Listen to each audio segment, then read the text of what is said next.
තෙරුවන් සරණයි සියලු දෙනාටම. ඔයාලව ආදරෙන් පිළිගන්නවා මගේ YouTube channel එකට.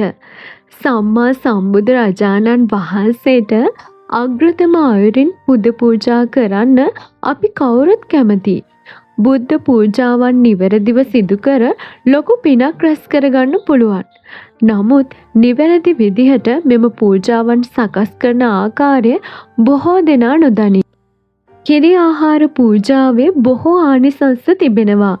දීර්ඝායුෂ හා නිරෝගී බව ලැබීම, අරමුණු සාර්ථක වීම, ශරීර වර්ණය පැහැපත් වීම, විශිෂ්ට රූප සම්පත්තියක් හිමි වේ, සැපවත් ජීවිතයක් ලැබේ, බලවත් ශක්තිමත් අයෙක් වේ, ප්‍රඥාව නුවණ ලැබීම.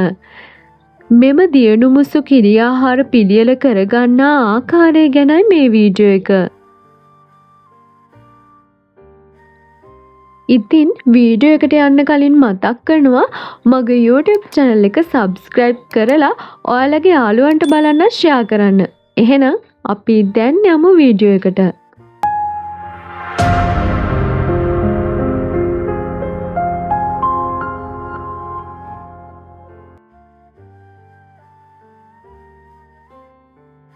සුජාතා සිටු දියණිය බෝසතාණන් වහන්සේ උදෙසා පිදූ අසිරිමත් කිරිපිඩු දාණය වසර කල්ප ගානකට එක් අයෙකුට පමණක් දිය හැකි සුවිශේෂී දානයක්.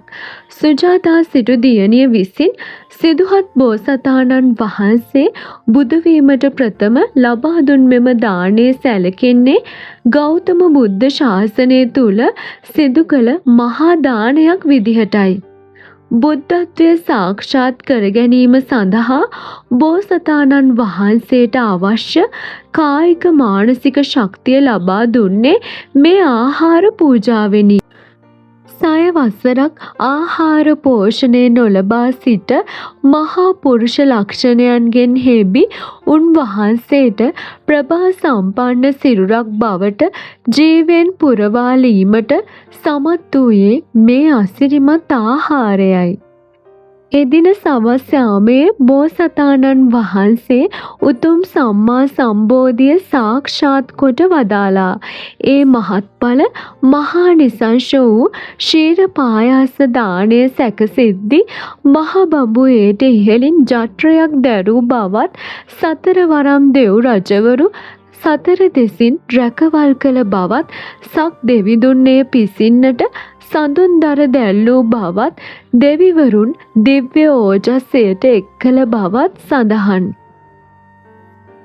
එහෙනම් අපි දැන් බලමු කිරි ආහාර නිවැරදිව සකස් කරගන්න ආකාරය පිළිබඳව.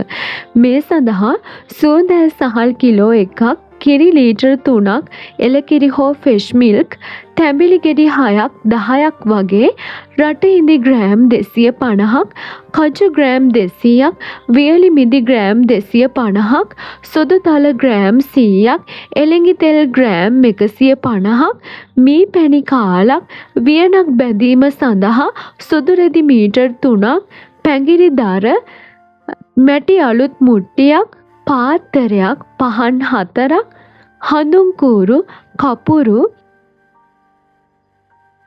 මෙම කිරි ආහාර සැරසීම සඳහා මිදි, ස්ට්‍රෝබෙරි, ආමන්ඩ්, ඇපල්, දොඩම් වගේ පළතුරු යොදා ගන්න පුළුවන්.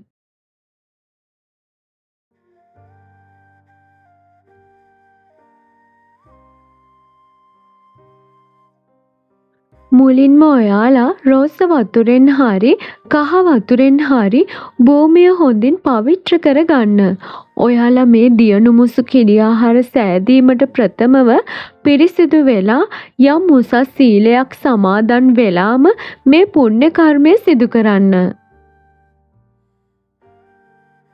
වියන බැඳලා ගල් 3ක් තියලා පැඟිරි දර දාලා ලිප හදා ගන්න. බෙහෙත් කඩවල පැඟිරි දර ගන්න තියෙනවා. එහෙම නැත්නම් ගෙදරින් දොඩම්, දෙහි, යකිනාරම් ගන්න.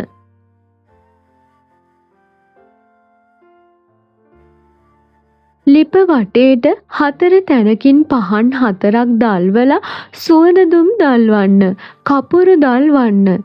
කපාගත් ඇඹිලි වතුරෙන් පිරිසිදු භාජනයකට සහල් දාලා 3-4 වතාවක් සෝදගන්න. සෝදගෙන ඒකට පෙරාගත්ත කිරි ලීටර 3 මිශ්‍ර කරලා ලිප ගිනි අවුලුවාගෙන ලිපේ තියන්න. මදක් රත් වුණ ගමන් මුට්ටියට අල්ලන්නේ නැති වෙන්න හැන්දෙන් කාල් ගන්න.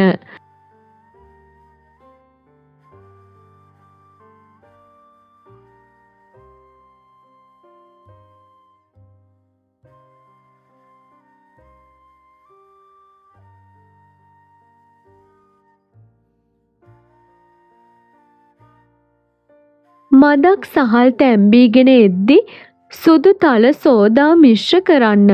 තවත් මද වේලාවකින් ඇට ඉවත් කළ රට ඉඳි කජු මුද්දරස් පලන් මිශ්‍ර කරන්න.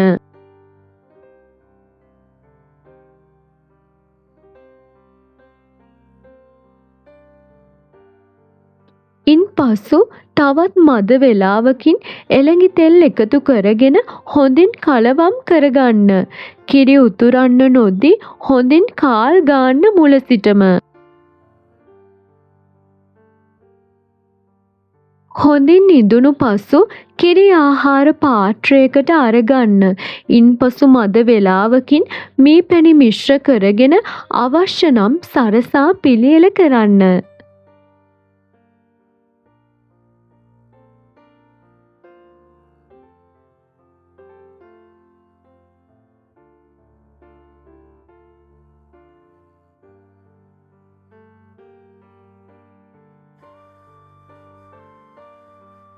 මේ කිරි ආහාර කෙලෙස් සහිත කාටවත්ම ඉඳුල් කරන්න දෙන්නේ නැතිව පිරිසිදුවම පාන්දරම රුවන්වැලි මහා සෑයට ගිහින් උදේ 5:00 6 අතර කාලයේම ජීවමාන සංඥාවෙන් භාග්‍යවතුන් වහන්සේට පූජා කරන්න. මහා සෑයේදී 4 කමටහන් වඩලා පාදම හරියේ නළල තියලා භාග්‍යවතුන් වහන්සේට ජීවිතය පූජා කරන්න.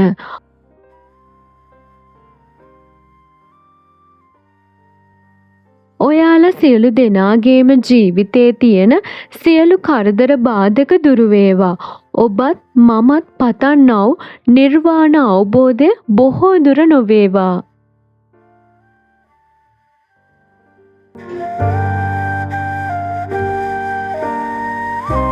එහෙනම් ඔයාලා හැමෝටම තෙරුවන් සරණයි.